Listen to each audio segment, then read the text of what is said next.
Para nivelar y complementar las clases presenciales, Aula Conectada, un espacio con toda la actualidad e información para la comunidad educativa regional.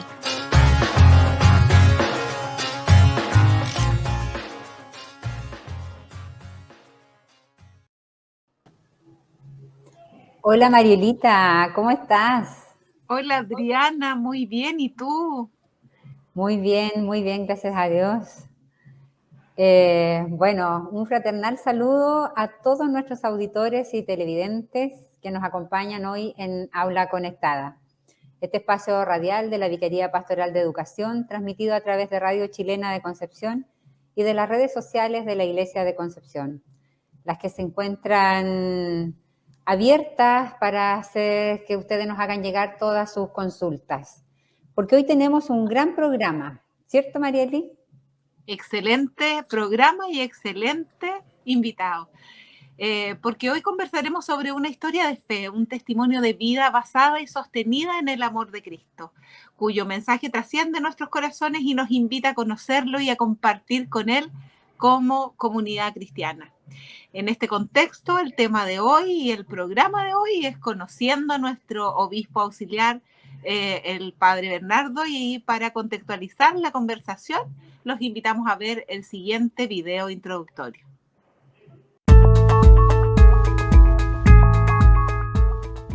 Desde los tiempos apostólicos existe un principio inquebrantable, según el cual cada iglesia particular, es decir, cada comunidad diocesana, tiene un solo obispo, como cabeza y pastor de la comunidad. Conforme a este principio, cada diócesis está bajo el cuidado pastoral del obispo diocesano. Los obispos auxiliares se nombran ordinariamente a petición del obispo diocesano. Sin embargo, la elección de la persona idónea para tal encomienda la realiza el sumo pontífice.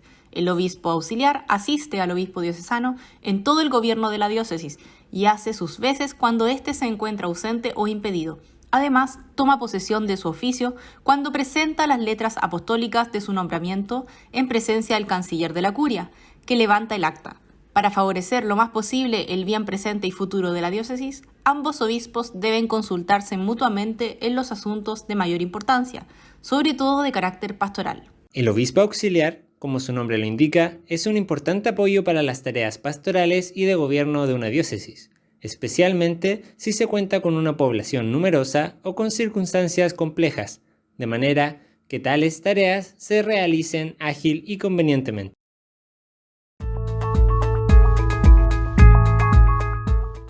Y para conversar sobre este tema, ¿no es cierto?, de conocer a nuestro obispo auxiliar, hoy nos acompaña el padre Bernardo Álvarez, a quien le damos la más cordial bienvenida a nuestro programa. Hola padre, bienvenido. ¿Qué tal? Buenas tardes, Adriana, Marieli y Hola, todas padre. las personas que nos ven a través de la señal de Radio Chilena en este programa Aula Conectada. Muchas gracias por aceptar nuestra invitación y participar en este programa que hoy quiere conocerlo un poco más, quiere saber un poco más de usted, cómo ha sido su proceso, su camino de fe y también cuáles son estos desafíos, ¿cierto?, de este nuevo servicio pastoral que le ha sido encomendado, como es acompañar a esta iglesia de Concepción desde el servicio de obispo auxiliar. Y para empezar un poquito a conocerlo, queremos preguntarle, bueno, quiénes conforman su familia, cómo fue un poco su infancia, su adolescencia, si nos puede compartir un poco esa parte de su vida. Sí, bueno, he tenido la oportunidad este tiempo de poder hablar bastante de mi historia de vida o familiar, vocacional. Yo me llamo Bernardo Álvarez Tapia, soy el mayor de 3 hermanos, actualmente tengo 41 años. Mis papás se llaman Juan y Sara, gracias a Dios están vivos. Y tengo 2 hermanos, como decía Víctor Javier, que, bueno, reconocido también en la arquidiócesis, mi padre Víctor, párroco de la parroquia universitaria, director de la pastoral de la Universidad Católica de la Santísima Concepción, también asesor de la Vicaría de la Pastoral de Juventud. Y mi hermano menor se llama Sergio, que tiene 29 años, es ingeniero comercial y hace poquito, bueno, ha conformado una familia junto a Vanessa y mi sobrino, el regalón absoluto de nuestra familia, que se llama Agustín Ignacio, que tiene 1 año, 10 meses ya. ¡Ay, podría ser de chiquitito! la familia.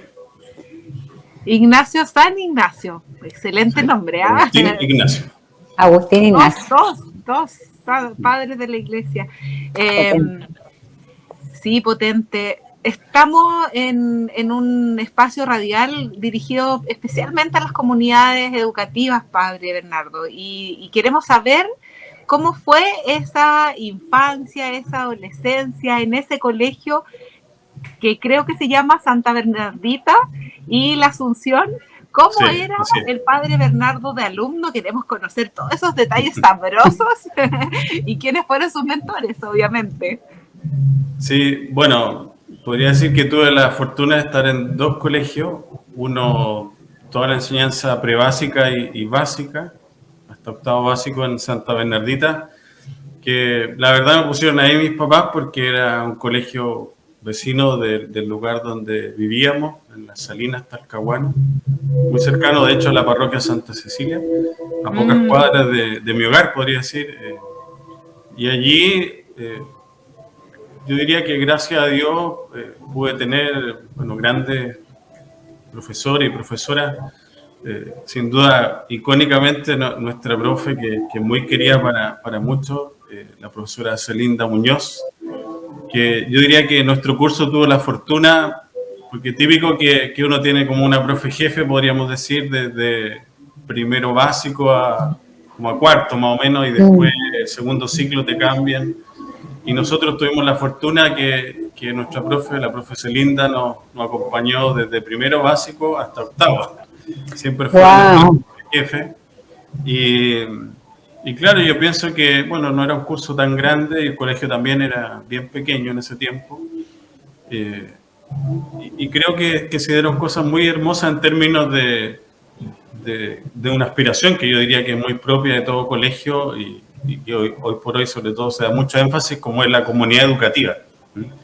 Yo diría que teniendo esas características de ser un colegio pequeño y además, como decía, guiado por esta gran profe todo el tiempo, pienso que pudimos como lograr conformar esa comunidad educativa tanto a nivel de los alumnos, los estudiantes, pero también de los padres y apoderados. De hecho, mi mamá en varias ocasiones se destacó porque pertenecía a la directiva del curso en diferentes cargos. Entonces, sí, eran como apoderados muy involucrados y las familias, yo diría, del curso también muy involucradas entre sí.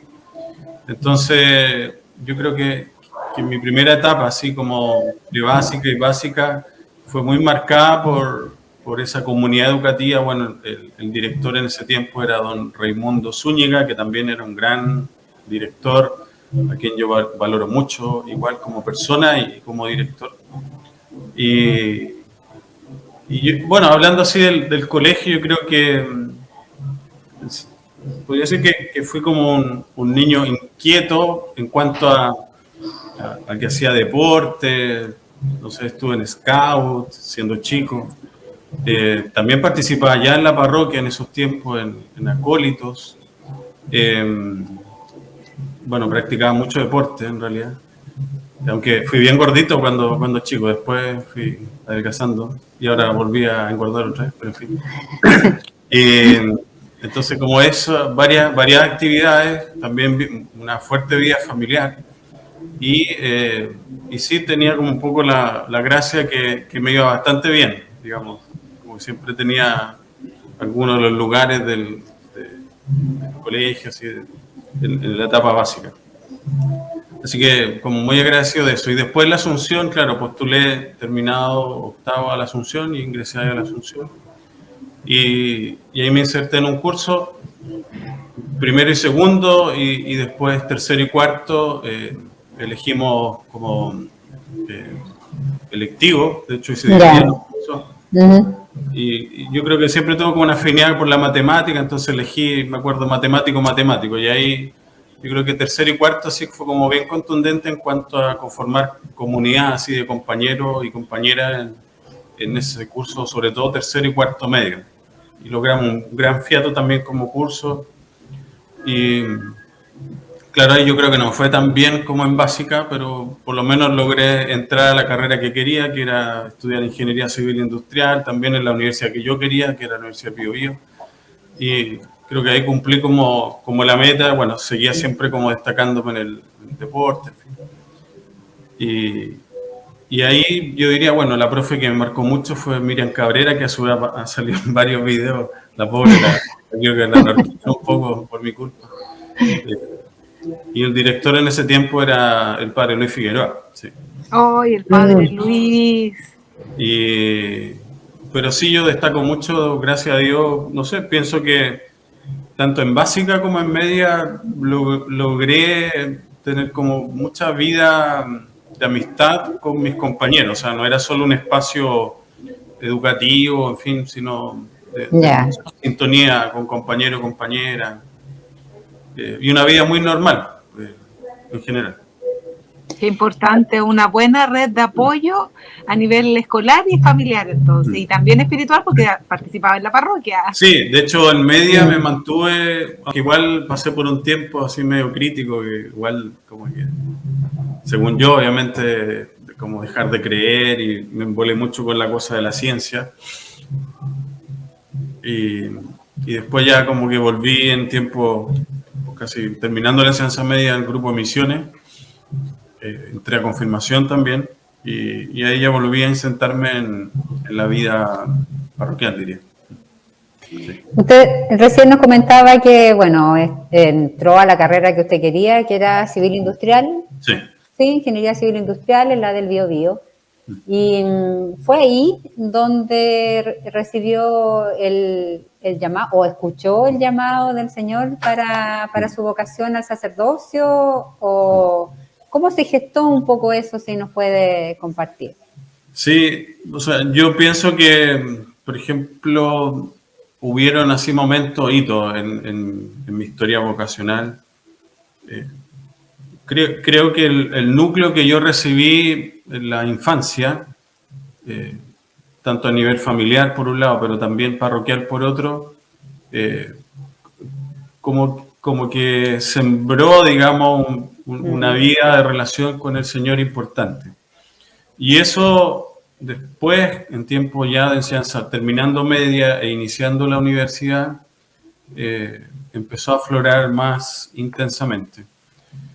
Aun cuando ahí hubo un episodio bien paradójico, porque en ese intertanto, cuando yo estaba terminando la media e iniciando la universidad, mi hermano Víctor quiso entrar al seminario menor de Concepción en ese tiempo, y la verdad que todos estuvimos muy en contra de eso, muy en contra. Casi como que nos enojamos con él, la familia completa. Pero a pesar de todo, mis papás igual respetaron su decisión y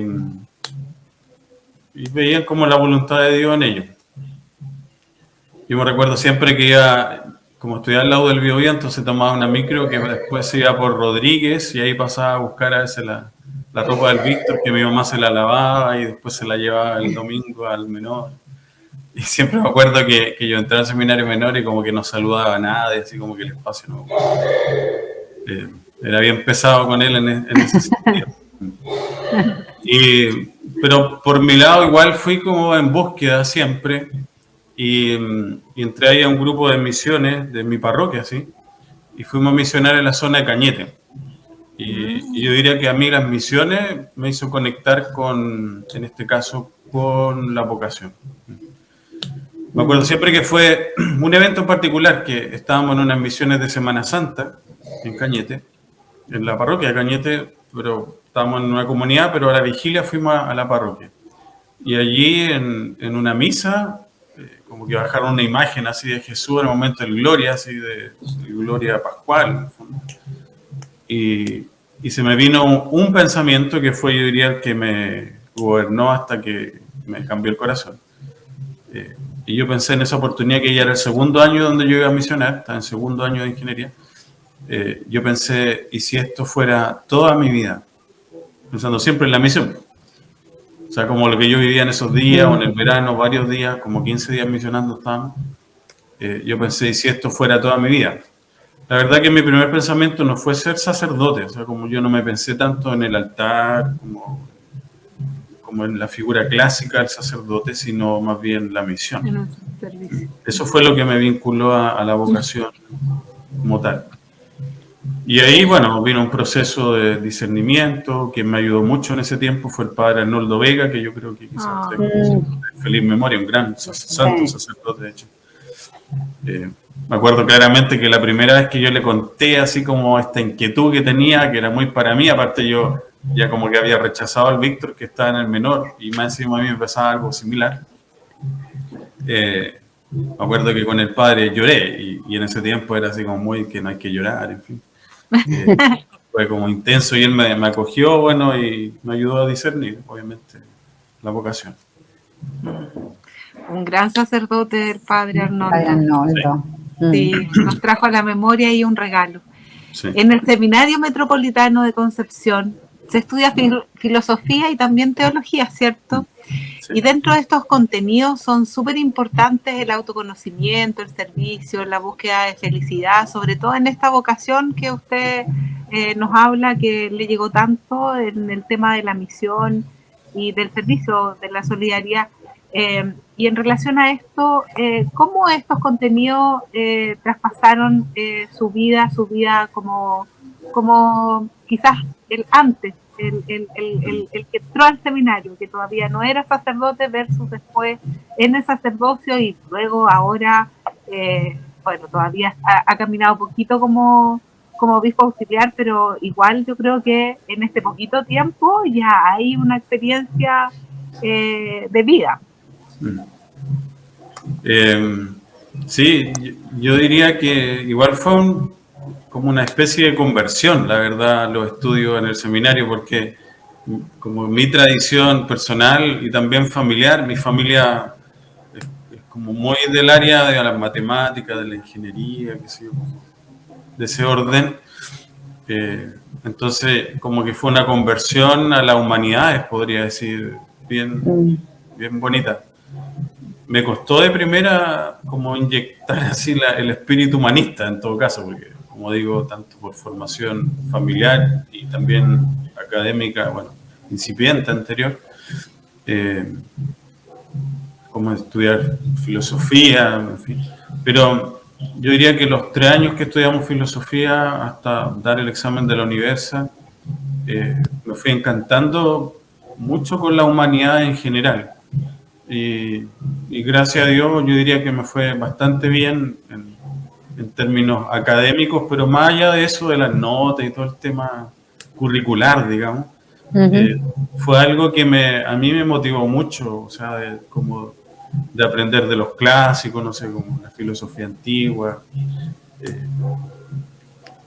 Después todo el ámbito que lamentablemente a partir de muchos años ha caído como en cierta decadencia, que todo el tema del estudio de la metafísica, la teodicea, así como los fundamentos del ser, digamos, creo que también me motivaron bastante. Entonces yo creo que hay como un despertar así intelectual y de interés también por la búsqueda del conocimiento, de la verdad, del sentido, digamos, también del conocimiento, de la realidad, que son propias las preguntas esenciales de la filosofía. Yo creo que eso tanta falta nos hace hoy en día también, o sea, hoy día que todo se ha vuelto tan pragmático, tan utilitarista, tan mecánico, creo que volver como a esos estudios hace mucho bien, y a mí por lo menos fue toda una novedad. Y después ya el segundo ciclo, que son 3 años de filosofía, en mi tiempo por lo menos, y 4 de teología, hasta dar la Universidad de Teología, igual fue un tiempo muy hermoso porque, no sé, por ejemplo, recuerdo claramente las clases con Monseñor Moreno, don Antonio Moreno, que siempre fue un coloso, digamos, en cuanto a su erudición bíblica, sobre todo en el Antiguo Testamento. Sí. Yo creo que a mí y a todos nosotros nos hizo bastante bien. Después los estudios de la teología dogmática, así como aprender la historia del dogma, la evolución del dogma en ese sentido. Y así cada una de las especialidades de la teología moral,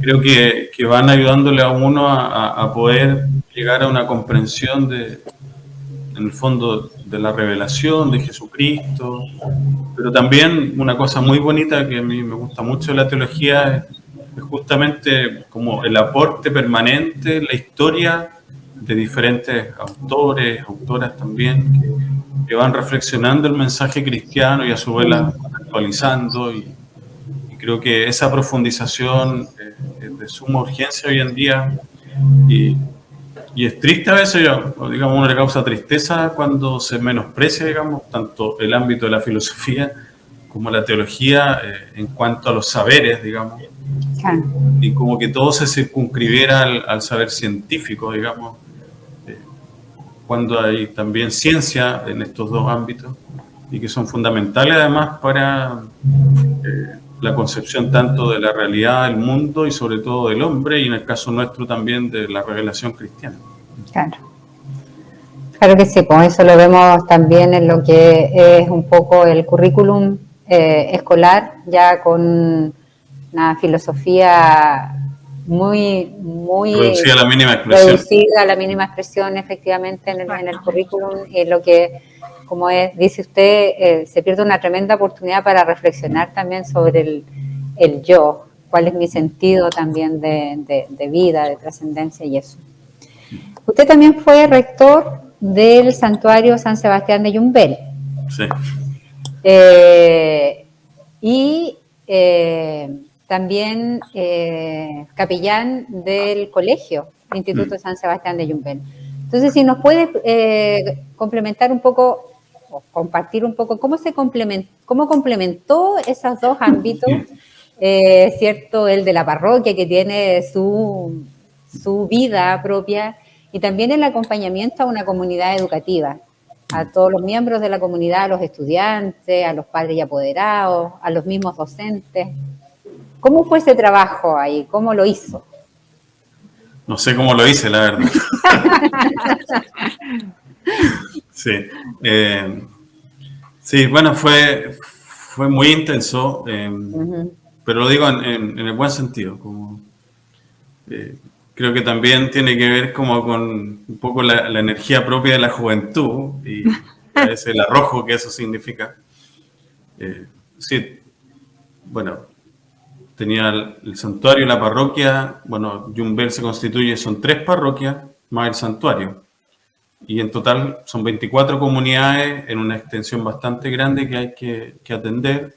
Sin duda lo podía hacer porque no estaba solo, porque había una comunidad sacerdotal con el padre Héctor Mora, el padre Luis Castro primero, que me recibió como párroco, después lamentablemente falleció, asumí yo, seguí con el padre Héctor, después llegó el padre Francisco Roussel, canadiense, y luego varios años después se insertó también el padre Sebastián Cubinguila, que de hecho actualmente es capellán en el colegio, que venía como misionero de África.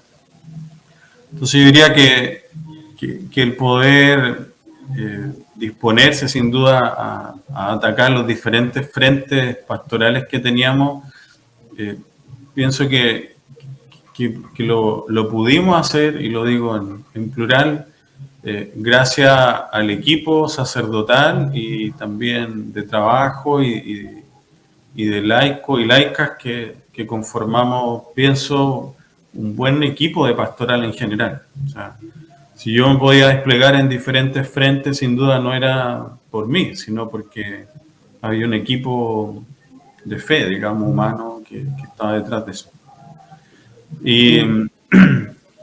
Y luego yo pienso que seguí muy anclado en el Instituto San Sebastián, más por cosa de corazón, sinceramente. O sea, porque de hecho me inserté ahí recién llegando como seminarista junto a la parroquia, y yo creo que tanto la comunidad educativa así como la parroquia al sacerdote, pienso como que le van ganando el corazón. O sea, no es solo un ámbito de trabajo, sino casi lo podría definir como muy esponsal, ¿eh? Así como que uno se casa con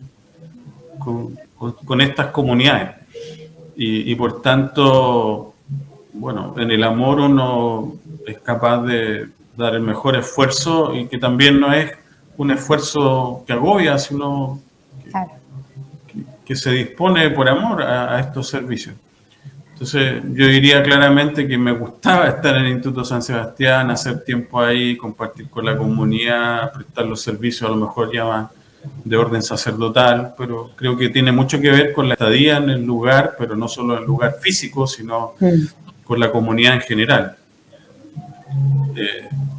No sé, la pastoral era tan simple como estar en la puerta saludando un día en básica, como son dos espacios diferentes físicos. Entonces un día estaba temprano en la mañana saludando en la puerta de básica y otro día en la puerta de la enseñanza media. Y yo diría que de ahí partía la pastoral. O sea, Claro. después llegando a otras cosas mucho más densas, obviamente, que eso. Pero yo creo que eso ya era como la pastoral del saludo, podría decir. Era un primer alcance importante en cuanto a poder estar disponible y atento a servir tanto en la comunidad educativa como también en el santuario. Y yo creo que otro punto importante en cuanto a, además, bueno, generamos un proyecto pastoral, un equipo que no existía, así como tal, digamos, más consistente, una serie de acciones, en fin, yo creo que desarrollamos una bonita pastoral en los 10 años que estuve, que también fue con un equipo, sin duda, no es que la hice yo. Y eso a su vez permitió que pudiéramos participar de la vida de la comunidad. Y ahí ciertamente entran ya otras dinámicas que, por ejemplo, tienen que ver con la alegría de la comunidad, pero también con los dolores de la comunidad, con la tristeza de la comunidad, con las tragedias, porque realmente vimos grandes tragedias y pienso especialmente en muertes trágicas, difíciles, situaciones dolorosas. Entonces, creo que entrando en esa dinámica, así como ya en el corazón mismo de la comunidad, lo que permitió que, gracias a Dios, pudiéramos consolidar un proyecto educativo y que, como digo, que fue el equipo, pero que dio mucha consistencia luego como al ser de la comunidad en general, pues, en los diferentes otros desafíos de orden académico, de orden disciplinario, formativo en general. Yo creo que la pastoral también logró como ser un soporte para todo eso. Sin duda la pastoral no es alterna a la vida de la comunidad, sino que es parte central de la comunidad, sobre todo de un colegio confesional católico. Sí, yo igual agradezco en ese sentido a la hermana Jimena Sandoval, que fue la rectora, porque yo creo que ella igual abrió mucho las puertas para que esto fuera así. Y ahí sí yo creo que hay una llamada de atención importante a los directivos, como a veces lo decíamos en aquellos tiempos, yo creo que era así, o sea, a veces la pastoral es como el hermano pobre, digamos, del colegio católico. Y no puede ser así, o sea, es el alma del colegio. El corazón. Yo creo que eso también depende mucho tanto de los lineamientos superiores, pero igual de la dirección del colegio, el equipo directivo. Yo participaba del equipo directivo, tuve la gracia de iniciarme, digamos, como en el área de asistente de la educación. De hecho, me contrataron por una obra. Después, luego que asumí ya esta responsabilidad más importante en la administración, primero fui administrador del santuario de la parroquia cuando murió el padre Luis. Luego ya el obispo me confirmó como párroco y rector, y ahí yo renuncié así unilateralmente a mi contrato que tenía, y entonces estuve como contratado como capellán, sí, pues, no alcancé a 3 años en realidad, pero después tuve 7 años como capellán ad honorem. Claro. Manteniendo mi libertad, digamos, en cuanto a las diversas funciones que me exigía tanto el santuario como la parroquia, pero igual siendo muy estricto con mi permanencia y mi estadía en el colegio, que capaz que cumplía más horas que las que antes tenía contratadas. Arduo trabajo y bonita experiencia. Seguimos en el ámbito, no sé, San Sebastián. Yumbel es también zona rural. ¿Está considerada como zona rural? ¿Sí? Decanato rural. Sí, del decanato. Bueno, el decanato rural también está Cabrero, y también usted pasó por Cabrero. Y ahí fue elegido el decano del decanato rural. En esta pasada, digamos, por la zona rural, en donde muchas veces hay mucha más necesidad desde lo económico, desde lo emocional, y a lo mejor en algunas no tanto. ¿Cuál fue su experiencia y qué pudo observar en esta zona y con qué se llevó? ¿Qué se trajo? Sí, yo, bueno, antes que Cabrero asumí como decano. Lo bonito del ser decano, diría yo, es que es una labor, una delegación que hace el obispo, ciertamente. Es una especie, como yo diría, de coordinador del decanato, que es un grupo de parroquias, en este caso eran 6, Yumbel, Cabrero, Florida, del lado sur de la diócesis, y del lado norte, Ñipas, Coelemu y Rafael, 6 parroquias. Entonces, yo diría que lo bonito del ser decano, además de poder como coordinar y animar este grupo de comunidades parroquiales, es que es una elección que hace el mismo decanato. O sea, eligen tus pares, digamos. Elegido, sí. Y que ciertamente luego el obispo lo confirma. Entonces, yo diría que eso como experiencia sacerdotal y pienso que también en cuanto a la renovación, a lo mejor, de la iglesia de estos tiempos, es como muy válido. Y ahí, bueno, también me tocó enfrentar desafíos importantes. De hecho, lamentablemente un sacerdote dejó el ministerio, aparte era mi compañero. Tuve que, digámoslo así, como decimos en el campo, como apuntalar la parroquia de Ñipa en ese momento, además de las que ya tenía. Y luego servir al decanato en general, conociendo las distintas realidades y representándolas también ante la orgánica del arzobispado. Creo que es una tarea muy hermosa como misión. Y sí, ahí pude estar en Cabrero. El 2015 asumí como párroco de Cabrero y estuve, bueno, hasta que terminé el 2019. Y yo creo que igual fue, bueno, una parroquia vecina, pero lo bonito del decanato en general es que cada parroquia tiene como su propia identidad, aunque sea una entidad mayor que podríamos denominar el ámbito rural, pero como que cada parroquia tiene su propia identidad, entonces conocerla, servir también en esa identidad propia, tanto a nivel de la comunidad, pero de las ciudades, del área rural, como algo muy maravilloso para uno como sacerdote, o sea, como digo, insertarse en esa identidad y a su vez reconocer la historia, la memoria de cada una de estas parroquias, que además son muy añosas, digamos, en cuanto a trayectoria, la gente que allí participa, su calidad humana de servicio y poder insertarse, digamos, y colaborar en ello. Junto a Cabrero, por ejemplo, tiene varios diáconos, religiosas, un laico consagrado y un buen equipo pastoral de laico y laica. Creo que fue muy bonito. Y la extensión también fue muy desafiante porque en rigor llegamos, digamos, de Rere o los despachos, que es casi como llegando entre San Rosendo y Talcamávida por este lado, hasta Campanario, que es como en el fondo así en línea recta, si uno quisiera decirlo, es como entre el Biobío y el Itata. Y creo nuevamente que gracias a todo el equipo pastoral que teníamos, sacerdotes, diáconos, religiosos en todos los lugares, pudimos abarcar y servir bien a cada una de las comunidades. Y armar también una orgánica pastoral que fuera acorde a las necesidades, con proyectos, con desafíos, bueno, también con fragilidades sin duda, pero pienso que pudimos hacerlo. Y lo último que diría es que, no sé, yo creo que la fe que pervive hasta el día de hoy en el ámbito rural es también un tesoro de la Iglesia Católica. O sea, ahí hay gente que tiene, no sé, 100 años, por ejemplo. Me acuerdo claramente de una novena que acompañamos de la Virgen del Carmen en Yumbel, donde habían oraciones, cantos que por lo menos tendrían unos 200 años. Entonces hay toda una tradición humana, cultural, pero también religiosa que pervive en estos lugares y que hay que saberla valorar, atesorar. Y yo podría decir que en eso también me forjé como sacerdote, en el contacto con esa realidad. Claro.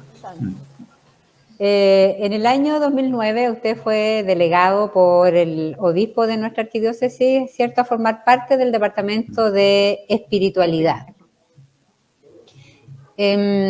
¿Cuál fue no sé si mayor misión, pero cuál fue su servicio ahí en este cargo tan importante que tiene que ver, ¿cierto?, en el fondo con todo nuestro ser, con toda nuestra humanidad? ¿Cómo fue ese trabajo? Un poco a quienes acompañaron, con quién estuvo usted también siendo acompañado en ese servicio. Sí, bueno, al igual que mi ingreso a la vida pastoral saliendo del seminario 2009 en Yumbel y el colegio, como contaba anteriormente, en ese tiempo don Ricardo Sati me pidió que participara del Departamento de Espiritualidad que había iniciado el año anterior, cuyo coordinador era en aquel tiempo el padre Jorge del Piano, sacerdote jesuita, y él ya había conformado un grupo de laicos y laicas que trabajaban este ámbito de la espiritualidad. Yo diría que el objetivo general del departamento era muy hermoso porque tiene que ver justamente con un organismo diocesano que se preocupe que a su vez, digamos, toda la Iglesia Concepción o todas las entidades propias que trabajan en la pastoral pudieran cultivar un encuentro con la persona de Jesucristo. O sea, si uno pudiera definir qué es lo que persigue hasta el día de hoy el Departamento de Espiritualidad, justamente es procurar con sus medios, instrumentos, que nosotros nos podamos encontrar con Jesucristo. Entonces, yo diría que el fin del departamento tenía mucho que ver con ir al centro de lo más propio de nuestra fe cristiana católica. O sea, que no es otra cosa que vivir un profundo encuentro con Jesús.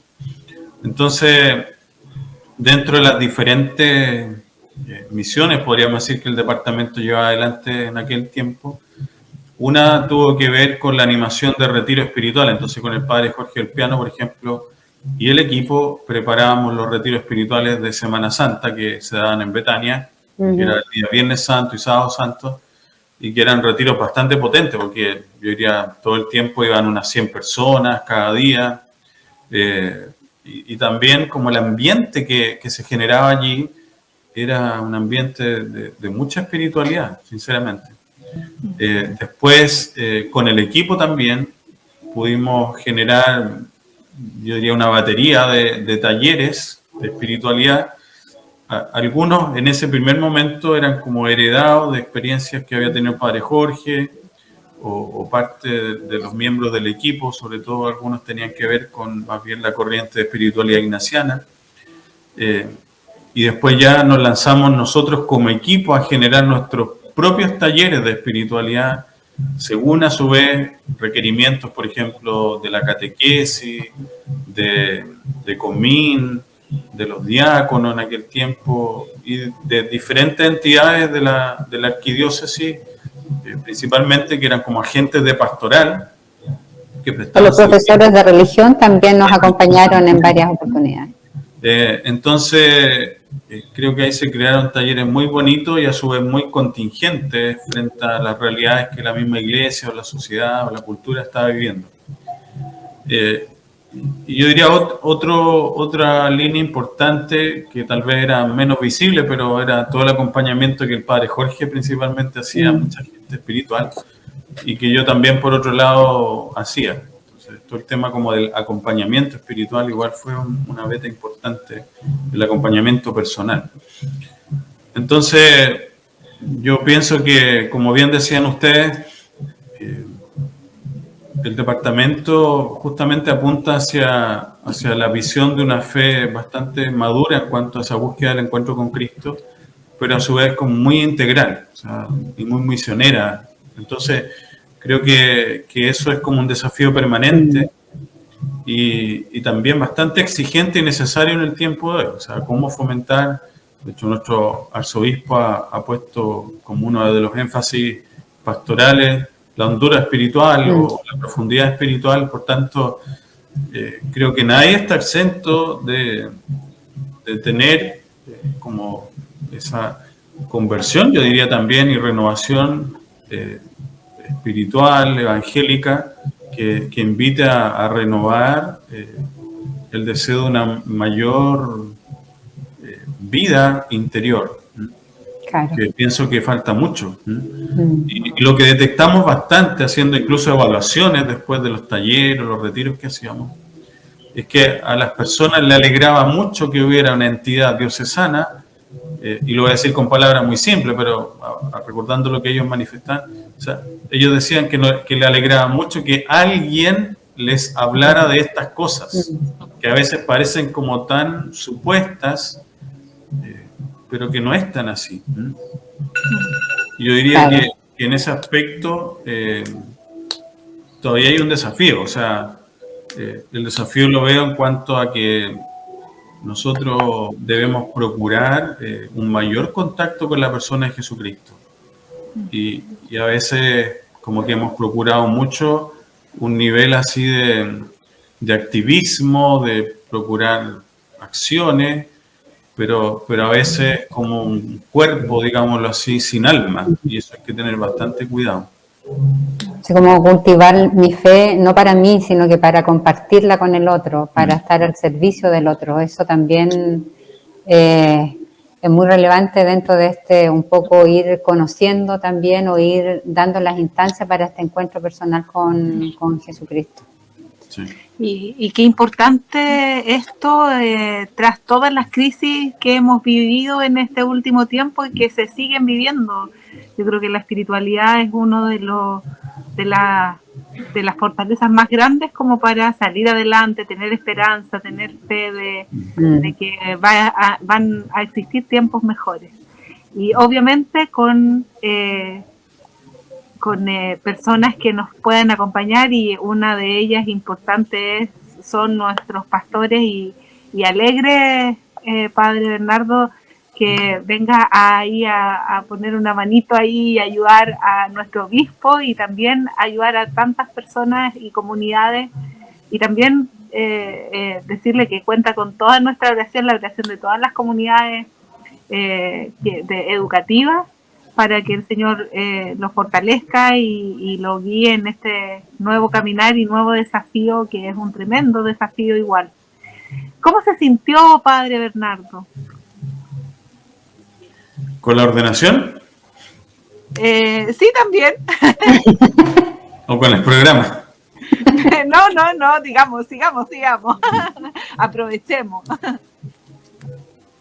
O sea, no sé, si me preguntaran cómo me siento ahora, yo diría, no solo ahora, sino de que tal vez acepté la invitación del Papa Francisco a esta misión, he sentido con mucha paz interior, así, bastante confirmado por el Señor, diría yo, y muy abierto al querer de Dios. O sea, tal vez no sé bien lo que viene mañana, pero pienso que, no sé, como que estoy en las manos de Dios y ya lanzado a la misión, un poco como el lema que elegí, que también tuvo que ver con la decisión que tomé de aceptar, que era la invitación de Jesús: navega mar adentro. O sea, bueno, hay que ir adelante y el Señor es el que dirige la barca, en el fondo. Qué bonito testimonio. ¿Y cómo se sintió en el programa, Padre Bernardo? Ya no estamos casi justo en nos faltaron bien, muchas agradecido preguntas. de la invitación y bueno, o sea, creo que es muy bonito poder compartir la vida y con ustedes también. Bueno, ya las conozco bastante bien y pienso en los auditores. Ojalá que lo que hemos podido conversar también sea significativo y pueda ayudar a alguien a a eso, como decía al final, como a encontrarse más con Jesús, a descubrir el sentido de su propio proyecto de vida. El ámbito de la educación hoy día es un ámbito siempre ha sido, pero especialmente hoy, muy fundamental en la vida de los niños, de los jóvenes. Entonces creo que hay mucho por hacer y mucho que aprender también para llevar adelante lo que es la misión educativa en general. Así es. Bueno, le agradecemos que haya podido acompañarnos en nuestro programa y ahora le queremos invitar a usted y a todos nuestros auditores a conocer el propósito de la semana a través del siguiente video. Corre video.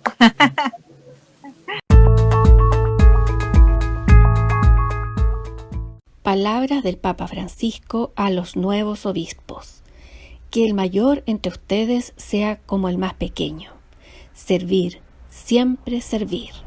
Es el pedido y la recomendación del Sumo Pontífice a los pastores investidos con el ministerio episcopal en la Basílica Vaticana, junto con 4 indicaciones bien precisas: cercanía a Dios, al pueblo, a los obispos y a los presbíteros. Una cercanía que ha de estar acompañada de 2 rasgos: la compasión y la ternura. Como comunidad cristiana, unámonos en oración por nuestros obispos, para que ellos sean nuestros pastores al servicio de Dios y de los más necesitados. ¿Qué le pareció estas palabras del Papa Francisco, Padre Bernardo, que el mayor entre ustedes sea como el más pequeño y servir, siempre servir? ¿Qué le parecen estas palabras que están en este propósito de esta semana? Sí, bueno, es una réplica de lo que nos propone el Señor Jesús, entonces estoy totalmente de acuerdo con el Papa y creo que en los tiempos que nos tocan vivir, además, la dinámica del servicio según el estilo de Jesucristo es fundamental y es como lo propio del cristianismo, o sea, ponerse al servicio de los hermanos, pero ciertamente con el estilo de Jesús. Muchas gracias. Ha sido un hermoso programa. Antes de despedirnos, queremos dejarlos cordialmente invitados para que nos acompañen el próximo jueves, 26 de mayo, a las 19 horas, en donde conversaremos otro interesante tema con un excelente invitado como el que hemos tenido hoy. Les deseamos a todos que tengan un buen término de semana y un excelente fin de semana en familia. Que estén muy bien. Chao, Pablo. Chao, gracias. Chao, padre. Gracias a usted. Gracias.